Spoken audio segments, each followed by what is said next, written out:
Hello everyone. Now we will discuss about what are all the system calls that must be used for device management. So whenever you're executing any of the process, that particular process may require some of the resources that should be used for execution to complete its operation.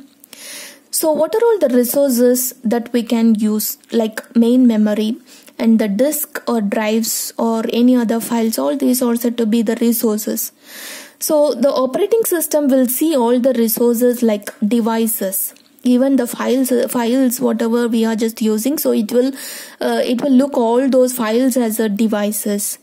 So it will recognize those as a physical device as well as the abstract or virtual device. Physical device which are nothing but disk drives, and the virtual device which are nothing but the files or the directories whatever we have in the system. So first, in order to use all those devices, the system has to request, the process has to request the device. So this system call will be used in order to use that resources, the devices. And after using that devices to complete its execution, then afterwards it will use the system call release device. It has to release all those devices whichever it is given for that particular process. So it will also perform this read, write, reposition operation. So with the help of these respective system calls, read, write, reposition in all the devices. So normally the IO devices, that is input output devices, will have some identifier, so which means or said to be the attributes. So even we discussed about the file attributes. In the same way, we have some attributes for even the input output devices, like its identifier, and the priority also be given for each and every IO devices whatever we have. If there are more than one IO devices, you should provide the priority. Based on that will be given for execution. So here the file name and the directory replacement or file attributes, in the same way we have some attributes for the devices, and in order to access all those or controlling the devices, we should use the system called get device attributes and the set device attributes. So before using all those devices, we should check whether it has been logically attached or not. So that can be determined by using these two system called, one is logically attached or detached devices, right? So once the completion, once the execution is over, so we should release all those devices from the particular process, whichever it is acquired, right? So from that we have one specific system called, that is detached devices. So how it is logically attached or not, so that should be determined with the help of these two system calls. So these are all the system call which we have under device management. And the next one is information maintenance. So in this information maintenance, in between the operating system and the user process, so many information can be transferred in between the user program and the operating system. So there could be exchange of many number of information takes place in between these two.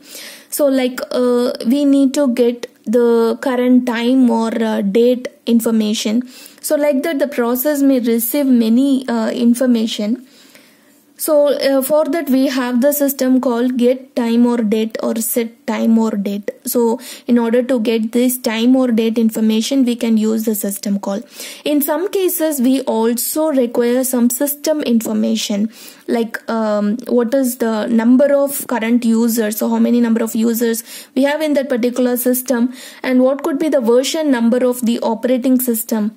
So whatever the operating system we have, so what could be the version number, and what is the amount of free memory, available memory, so memory availability, what is the amount of space we have, and what is the amount of disk space we have. So all those things are said to be the information which is nothing but the system information. So that way also provided with the help of these two system called, one is get system data and another one is set system data.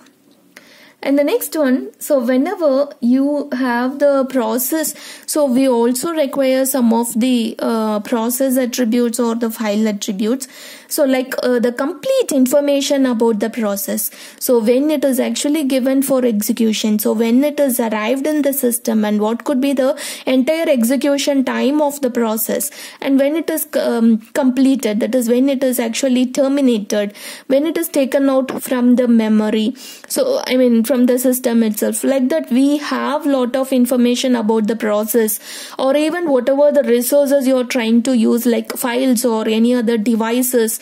So we have lot of information. So all those devices or the resources must be controlled with the help of these two systems called, that is get process file or device attributes, set process file or device attributes. So with the help of these system calls, we can control the entire resources, or we can also get some information about the system or about the user or about the process, like that. Okay, so next one is communication. So this is actually the main service which could be provided by the operating system. Communication plays a major role in operating system, because if you are working with any two process, so two process must be communicated. So not only the two process must be communicated with any other process. So one process can be communicated with another process which is located in the same system, otherwise which is located in different systems. So this is also possible in case of multi-programming or multi-processing environment. So in this, communication can be done with the two models. So one is message passing model, and the next one is shared memory model. So these two models we can communicate, the process can be communicated. So first one is message passing model. So which means any one of the process may send or receive messages from another process, or even from the group of process. So this communication takes place either directly or indirectly through a certain mailbox. So in between any two process, suppose A and B, or the two process which they want to communicate. So in between we have one mailbox. So through this mailbox, these two processes can be communicated. This is what message passing model. So for this we need, first step, we need to establish one connection in between those two processes. So whichever the process that is going to communicate, so you should establish one connection. So for that we have to use this system called create connection. Okay, and after the communication is over, so we should delete the communication connection. So this is what the first model, that is message passing model, works. So here it also need one more information, like what is the name of the other communicator. So it must know this particular process wants to communicate with B. So which process it wants to communicate, the name of the process, which is nothing but the process attribute. So it's identifier. Some name has been given, some unique name will be given for each and every process, some identifier. So that will also be required. Suppose if you are working with the host and networking environment, so there will be many number of computers has been connected. So each computer may have the host ID, right? So host name, and this particular name will have some separate identifier, network identifier, like IP address, right? In the same way, we also have many number of process, and each process may have the process name, or this will be treated as a identifier. So this translation takes place, which means how we are converting the name into an identifier with the help of two systems called, one is get host ID and another one is get process ID. Get host ID and get process ID. So with these two systems called, this translation can be done. So identifiers will pass to open or close system call. So we have this open and close system call for the files. So this could also be used for these communication process. Or else some system will also use, instead of this open, it will use open connection, and instead of close, it will use close connection. So what the recipient will do? So recipient must accept the connection. So for that we have one more system called, that is accept connection. Okay, and in some cases it must wait for connection. So for that we have the system called wait for connection. Suppose if you are connecting, you're working with a networking environment. So in that we have the client server model. So which means clients will keep on sending all the requests and server will respond to all the requests. So for that specifically we have two set of system called one is read and another one is write, in order to perform the read messages and write messages in between the client and the server system. So finally we need to close the entire connection after the communication is over. So we have specifically one more system called that is close connection. So in case of shared memory model, that is next model, so we are actually using one part of memory, so that could be shared by both the process. So whoever the process wants to communicate, so they will use that shared memory area. So that is what shared memory model. So for that we have two system called one is shared memory create and shared memory attach. Okay, so what kind of information it can share between the two processes? So it can share any private messages, or if it needs to share the status information, so that like that information also be transferred in between those two processes.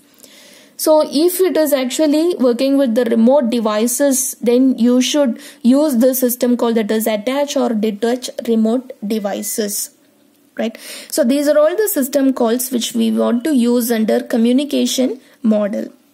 Finally, so we have the protection services which could be given by the operating system. So in order to protect all the resources whatever we are actually accessing, so if any process wants to access the particular type of resources, so we need to protect all the resources from any unauthorized users, or we have multiple users in the same system. So any other user, they will not they will not provide any harm to the resources whatever it has been allocated to the particular user.